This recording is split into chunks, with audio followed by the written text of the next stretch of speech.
If you enjoy True Crime Buzz, but need some more true crime in your life, then check out this other awesome podcast that we highly recommend.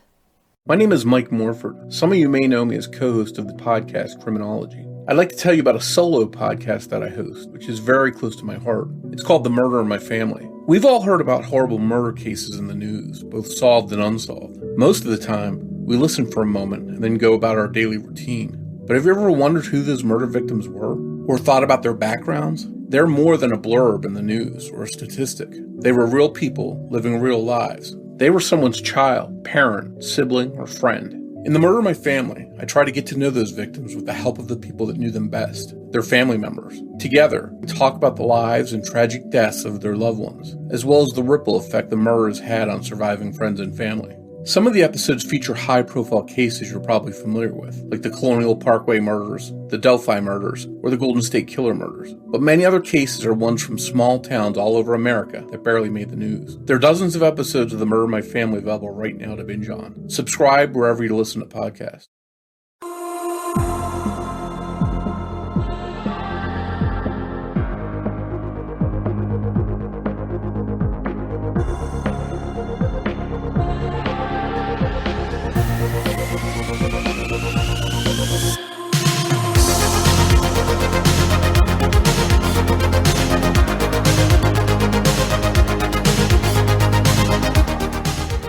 Hey everyone, welcome back to True Crime Buzz. I'm your host Amber, and with me as always is Brittany. Hey guys. Brittany, what you drinking over there? Diet Sam's Cola. Of course. You're lying, that's a beer can. Oh my god. No, I'm just kidding. I know, it looks like a Coors Light can. Some people have thought it was, but it's not. Have you drank your Busch Light Apple yet? Yeah, I had one Monday. So you're saying that you had one, but then you record episodes with me sober? Well, okay, but here's the thing. I couldn't even get through the whole thing. I'm such a lightweight, guys. It's awful. Anytime I start to think that I'm a lightweight, I think of you and I'm like, nah, I'm good. Nah, bro. Not happening. I'm not the lightweight in this friendship. No, it's definitely you. But I drink enough for both of us, so that's okay. Yes. So I'm drinking Old Rex tonight. My red wine. Oh, it's so good. Out of your mason jar. Oh my god. Yeah, real redneck. So southern. But it's my go-to because, you know, a wine glass doesn't hold enough for me. As long as you don't start making salads in the mason jars, we'll be all right. No, I'm not that basic. I'm pretty basic. I'm not Pinterest basic. I am. Pumpkin beer is already out at Publix, and by the time we record our next episode, I will have said pumpkin beer in hand, and oh, I'm so excited. You gonna bring me some when you come visit? Yeah, but it's the Don King's. It's like 8% alcohol per beer. Okay, I'll drink one with you. You know, You're gonna be sloshed lightweight after the one beer. I'll bring it. I'm down for a good time. Okay. Don't call me a silly goose. I'll jump in that pond. Okay, so what's your personal true crime story this week? Well, it's a lengthy one. On Sunday, I broke my finger. Today, just a few days later, I managed to burn it on my curling iron and then slam it in the door on my way out to get my kids from school today. But you know that has to happen because when your finger is hurt, even with a paper cut, you tend to like stick it out away from everything, and that's when you knock it into shit or you burn it on your curling iron. Yeah. Or, you know, it's like if you bite your tongue or you bite your cheek and you keep re-biting. It's like that. But that is a crime, and it was painful, and I was one of the very last parents to get my kids at school today, and they were looking at me like, where were you? Do you still have your finger split? Yeah, I do. You don't want to use the true crime of dropping it in the toilet by accident? No, I did do that. I dropped it in the toilet and then had to wash it. But no, I just thought because I've regained a little bit of mobility back in it, and it's easier to turn my pages, you know. But also, this episode might be a true crime because I broke my finger on my right hand, on my dominant hand. It was very hard for me to write. My handwriting is not very legible, so bear with me, people. Bear with me tonight. Like you can't even read your own handwriting. I feel like I'm reading my husband's. So what was your true crime story of the week? Wait, you've never waited tables, right? Yeah, I have. Oh, I couldn't remember if you had or not for some reason. Okay, well, I waited tables for several years, and shout out to any listeners who have ever waited tables. I hope to God you understand what I'm talking about, and I'm not this weirdo that has this. I haven't waited tables in a very long time, but I, to this day, still have waitressing nightmares. Do you ever have those? No. No? Did you ever have one? Yes, all the time when I waitress. Okay. Because when I waited tables, I would have them where you wake up in the middle of the night and you're like, oh my God, I forgot table 54's thing of ranch. You know what I mean?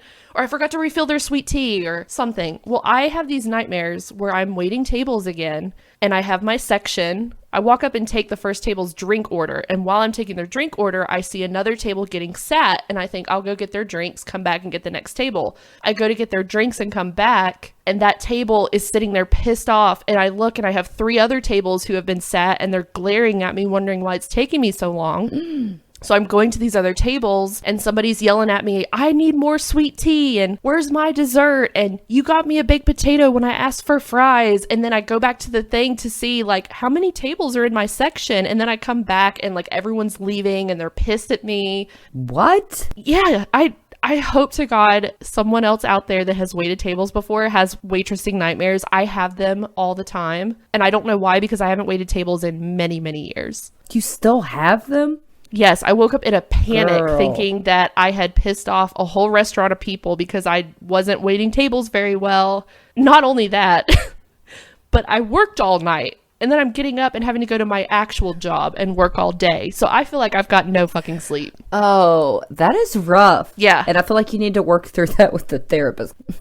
Hashtag anxiety. But anyways, enough about my stupid true crimes. Who are we talking about this week? Okay, so this is a story I had never heard of. And when I was looking for a new story to do for this week's episode, this person's nickname really caught my attention. And I was like, wait, what? How could this be a true crime story? Because this guy's nickname is the Unicorn. He's called the Unicorn? The Unicorn. He nicknamed himself that. Does he have like some weird growth in his forehead or? No, I'll get to why he nicknamed himself that. But this is the story of Ira Einhorn, also known as the Unicorn, and the killing of his girlfriend, Holly Maddux. Ira Samuel Einhorn was born May 15th, 1940 in Philadelphia, Pennsylvania to a Jewish middle-class family. He gave himself the nickname of the Unicorn, which is the English translation of his German last name. If you were to translate Einhorn, it would be Unicorn, which is kind of cool. I did not know that. Yeah. When I hear Einhorn, I think of Pet Detective. Oh, yeah. Finkel and Einhorn. To be clear, like, he gave himself that nickname, like, as a kid and growing up. It wasn't like during this crime he gave himself that name. So he's always had that nickname. Yeah. Even before he got evil. Right. He studied at the University of Pennsylvania and got his undergraduate degree in English in 1961 and went back to the University of Pennsylvania in 1963 to complete some graduate work. He became active in several movements going on in the 60s and 70s, anti-war, ecological groups, and he was actually a speaker at the first Earth Day event in Philadelphia in 1970. So old Unicorn was a full-fledged hippie. He was definitely such a hippie, which I'm like, I hate to even put him in a class with hippies or anyone else, but I'm trying to picture this guy and it's real hard for me. Well, when you see a picture of him, you'll be like, oh, okay. I don't know. He's got them crazy eyes. Most killers do. Ira was an English professor at Temple University from 1964 to 1965. Temple didn't renew Ira's contract because Ira admitted to his hatred for the academic world and admitted to giving students, quote, straight answers about the delights and dangers of cannabis and LSD, end quote. Wait, what? Yeah, he was just like, I guess, talking to his students about smoking some pot and taking some acid. Like, yeah, boy. The 60s and the 70s were a wild time. They were, for sure. But he also was like, I hate the academic world. I'm above it, like. Meanwhile, he has a college education, but okay. Anyways. Yeah, exactly. He also ran for mayor of Philadelphia in 1971. Let's all be really thankful that he didn't win that, okay? He just sounds like he wants a lot of attention. He does. I'm gonna say it right now. He does. And in fact, like Fortune 500 companies would seek out advice from him about like what the upcoming trends and stuff were going to be. And like, he's considered like Philadelphia's Earth Day darling. I mean, not now, but at the time he was. Like, people really loved him. He was very charismatic. He was very passionate. He was also a major asshole, but we'll get into that. His girlfriend, Holly, that's in the story, she was from Texas and she had been a cheerleader. She had a sister, Elizabeth. She was described as being very creative and talented and close with her family. Holly met Ira in the fall of 1972, and within a few days, they were living together. So, like, they met, just a couple days later, they were shacking up. Madly in love. Yeah. Holly's parents were less than thrilled with Holly's new boyfriend. Her parents were very conservative, and Ira was obviously the opposite of that with his counterculture attitude and long hair. Mm-hmm. And Holly's sister Elizabeth said that when Ira would visit the Maddux family with Holly, that Ira was extremely rude to the family, that he stunk, and that he ordered Holly around. Don't like that. No. I mean, neither one, but I really don't like him ordering her around. No. Holly and Ira dated for 5 years, and during that 5 years, Andrea Boyce, which was a friend who worked with Holly at a co-op, noticed a bruise on Holly's neck one morning while they were stocking the co-op, and the bruise was from Ira. Holly straight up told Andrea that. Oh. So, real great guy, and by real great guy, I mean real big asshole. And Holly hated the way that Ira treated her. And she started slowly trying to get away from Ira, like distancing herself, really trying to cut him off emotionally. And in July of 1977, Holly was fed up with Ira and his abusive bullshit. So she left Ira. She didn't even pack her stuff. She just dipped. Get it, Holly. She was like, went out and didn't come back. Good for you. Except, well, you know. Except she really didn't come back. She ended up at a beach resort near New York City, which is where she met a man named Saul Lapidus, and they started dating. Saul describes Holly as, quote, wonderful, bright, and curious, end quote. And he said that those first few weeks with Holly were the start of something big. Like, he really felt like they had a lot of chemistry. They were going to go places. Maybe this was the one. They got along really well. It really seemed like Holly was on her way to her happily ever after that she most definitely deserved. Yeah, absolutely. And let me just go ahead and tell you, not that this has any bearing because no one ever deserves to be killed, but when you look up pictures of Holly, she is gorgeous. She's absolutely beautiful. Oh, yes. I feel like they always are. Yeah. And not that, like you said, like not that one is more deserving than another, but I just feel like in all these true crime stories, like the victims are just the sweetest and the most beautiful people that don't deserve anything. Because we learn so much about these victims and stuff, and we hear what great people they are and all the things they did. Like, you also love their personality, so of course they're going to be attractive. But she was also conventionally attractive, but she was really pretty inside and out. On September 9th, 1977, Ira called Holly going off on her, saying that he was going to throw all her shit out in the yard if she didn't come get it immediately. And he was like jealous of Holly and her new boyfriend. He was furious. Like, it was scary to Holly. Yeah. But Holly decided, like, hey, I need my stuff. I've got to go back. So she made the journey back to Philadelphia to get her stuff. But she didn't return to New York, which gave Saul a bad feeling and concerned her friends, so they collectively reported Holly missing to the police. Did they know that that's where she was going, I guess? Yeah, so there's a Unsolved Mysteries on this, although this is solved now. It's like a really old episode, and they interviewed Saul, and he said that he didn't really have a bad feeling about her going, but that he really had a bad feeling when she didn't come back. So he knew. Philadelphia police interviewed Ira, who said that while he was taking a shower, Holly said she was going to run to the market, and then she just never came back. Okay. Right, though? And I'm glad you felt that way, because Holly's family also felt that way. They were very confused by Holly's disappearance. Holly's sister said that it didn't make sense because Holly was very close to her family, and she wouldn't just turn her back on them and disappear like that. Especially with this new guy and like being so happy, and she was just trying to get her shit back. Yeah, exactly. So, because they felt that way, the Maddux family was like, fuck Ira, we don't believe your stupid little story. So they hired 2 former FBI agents to look into Holly's disappearance. Today's episode is brought to you by HelloFresh. Do you feel like you're stuck in a dinner rut?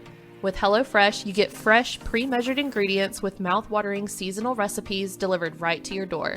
Skip all those trips to the grocery store and count on HelloFresh to make home cooking easy, fun, and affordable. You can now enjoy cooking and get dinner on the table in 30 minutes or less. With over 25 recipes to choose from each week, there is something for everyone to enjoy. All recipes are designed and tested by professional chefs and nutritional experts to ensure deliciousness and simplicity. I have not tried HelloFresh myself, but just looking on their website, the creamy lemon butter chicken looks amazing. Just click the link in our show notes and enter code HFAFF80, that's HFAFF80, to get $80 off, including free shipping. Go to the link in our show notes to get $80 off, including free shipping on HelloFresh, the #1 meal kit. The former agents interviewed dozens of people, including a couple that had gone to the movies the weekend Holly was in town with Ira and Holly, and they were the last people to see Holly alive. It also came out that a few days after the movies, Ira had called up some friends and asked them to help him dump a large trunk into the river. I'm sorry. Wait for it. Hold your laughter because it gets better. He tried to convince them to help him by saying the contents in the trunk were secret Russian documents. Listen, this guy is the ultimate hippie, the king of Earth Day, and he wants to go polluting the river. Yes! With Russian documents. Get the fuck out of here. Like, what the fuck? Dude, he wasn't even that important. He didn't get elected mayor. Like, how would you even be in possession of such documents, though? You know what I'm saying? Nothing about this makes sense at all. And obviously, I guess those people agreed because they didn't help him do that.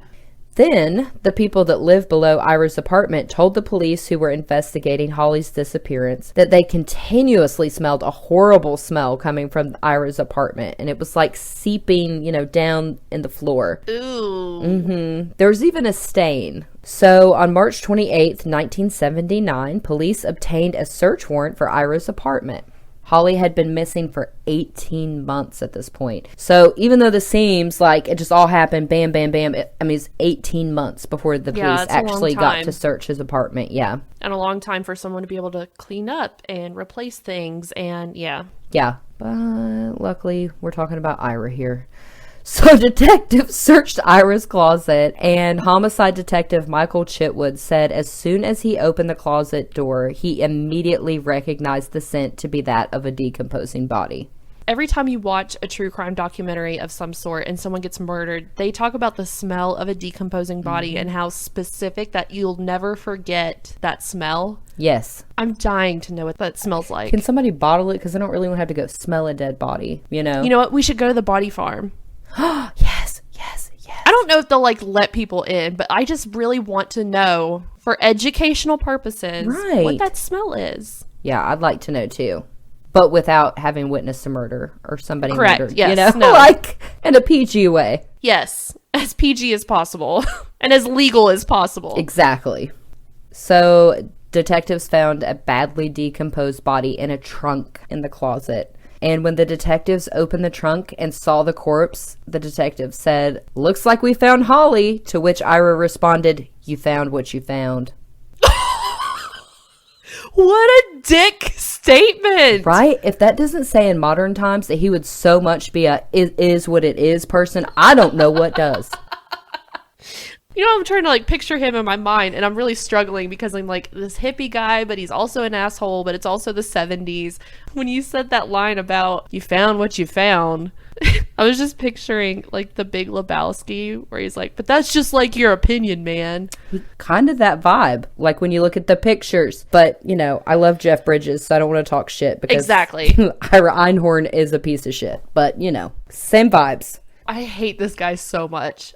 Holly had died from blunt force trauma. She had 6 skull fractures. Oh my God. Yeah. I couldn't find what he blunt force traumatized her with, but evidently he was pretty violent about it. Ira was arrested, and Ira tried to claim that the FBI and CIA planted Holly's body in his apartment to frame him. Of course he did. Like, okay, because that's what the government does, man. Yeah, maybe just a little less LSD might be a good idea for Ira. You know what I'm saying? Like, just maybe a smidge less. Just a little. Yeah. God. Former U.S. Senator Arlen Specter acted as Ira's attorney and chose to bring in lots of prominent people to testify to Ira's good character. And they found some? Lots, evidently. Lots of prominent people, which, of course... Because of all the things. Yeah, but it's like, I don't care how good your character is. You go on trial for murder, I'm probably not going to be there. So Arlen was able to secure bail for Ira. Bail for a murder, okay? Do you know how much that was by any chance? It was $40,000, and of course, it got bonded like a secure bond for $4,000. His bail was paid by a Montreal socialite named Barbara Bronfman, who knew Ira due to their shared interest in the paranormal. Oh, so he was a paranormal guy too? Yes, yeah. The thing is about Ira is that he had lots of interests that you and I both have, but he's also an asshole, so whatever. And we're not assholes, so... No. But also, can you imagine, like, somebody from one of your paranormal groups being like, hey, I'm facing a murder charge. Can you bail me out? And you being like, bet, because we both believe in aliens. No. No. But also, anybody that calls themselves the unicorn. Right, though. Come on. I already can't take you seriously. In January 1981, while out on bail, just days before his trial for murder was set to begin, Ira skipped bail and fled to Europe. Because of course he did. What were they expecting? But Pennsylvania was like, we don't care if you're here or not. The trial must go on. So they convicted him in absentia of Holly's murder in 1996. And he was given life in prison without the possibility of parole, all while Ira was still in Europe. And see, I didn't know that was even a thing. I didn't either. You can have a trial and not be present and still get charged, I guess, for when they do find your ass and they're like, well, here's your sentence. Which is wild, but also this very case changes some things. So Barbara, you know, the socialite that had paid Ira's bail that was like into the paranormal, had also helped him flee and in fact continued to financially support Ira until 1988. This reminds me of that bitch that, like, Ted Bundy asked to marry him in court. Yeah. Oh, yeah, for sure. But it stopped in 1988 because she read Stephen Levy's book, The Unicorn. The Unicorn book was damning to Ira. It contained excerpts from Ira and Holly's private journals and hundreds of interviews. So Barbara was like, yeah, I guess she was like, oh, he's guilty. Fuck you, Ira. Good luck paying your bills, you know? I would love to read that book. Yeah, you know, I want to read it now too.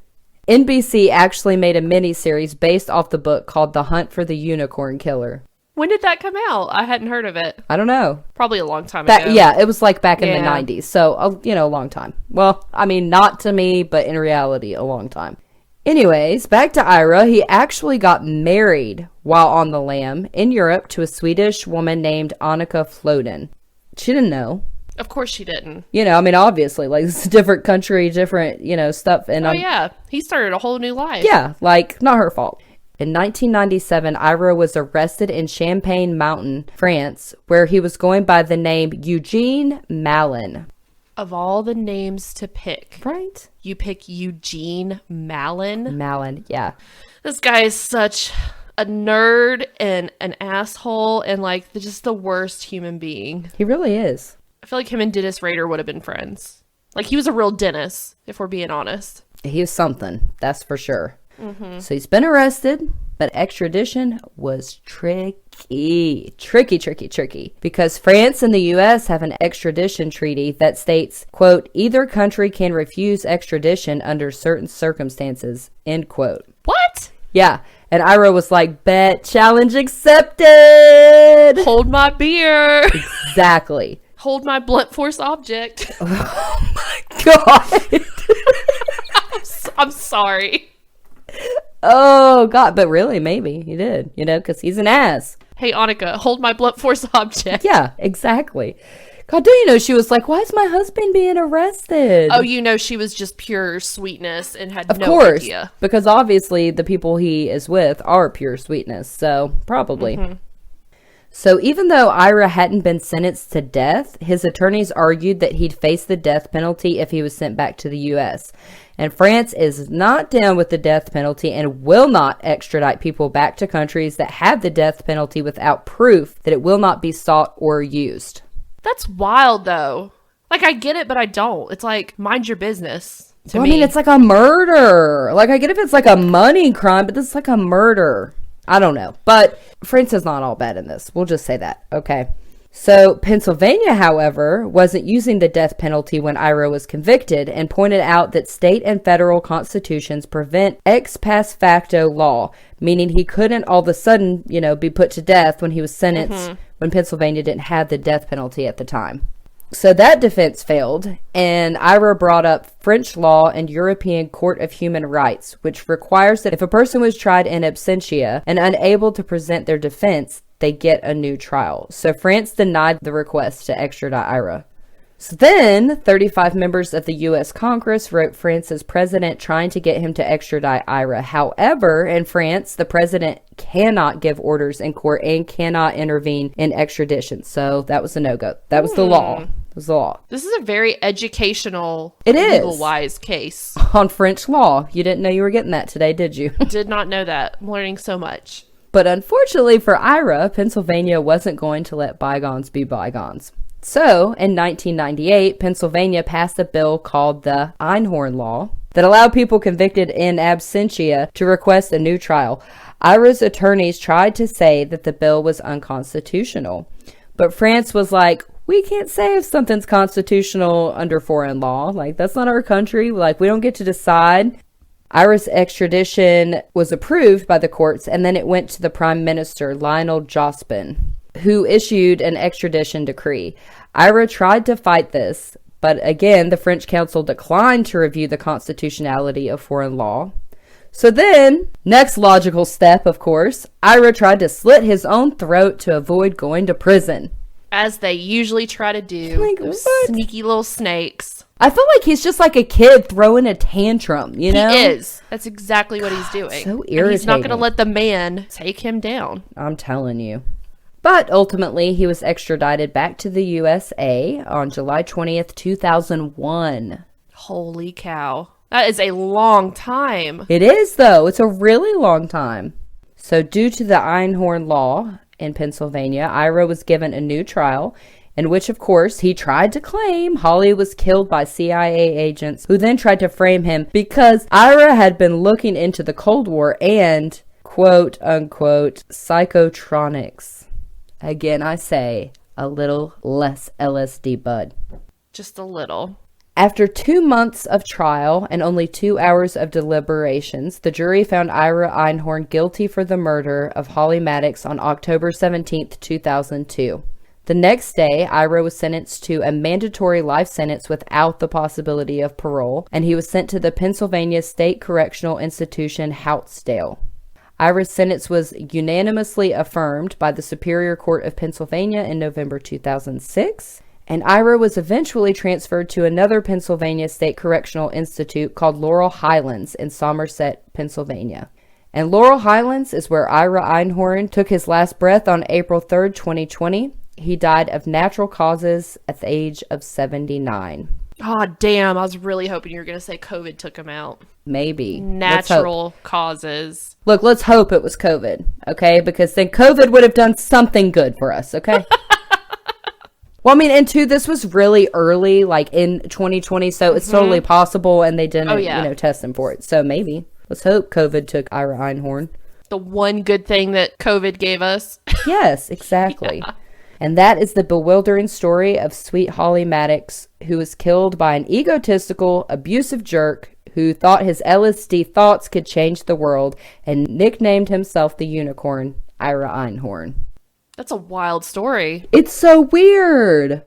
Again, it's not one I've heard of, so I feel very educated. But, like, it's mind-blowing. Well, I thought for sure, like, maybe my parents would have heard of it, So I mentioned it, and they're like, I don't know that story. And I'm like, what? How do you not? Like, here's the thing is, like, some of this, like, his extradition and his trial and stuff was going on while we were alive and old enough that we had an interest in true crime. Yeah, well, there was a lot of other stuff going on during our time that probably was way more interesting than this. True. Like anything. Like NSYNC, Backstreet Boys. No, I mean Jinko true crime Jeans. related. Oh.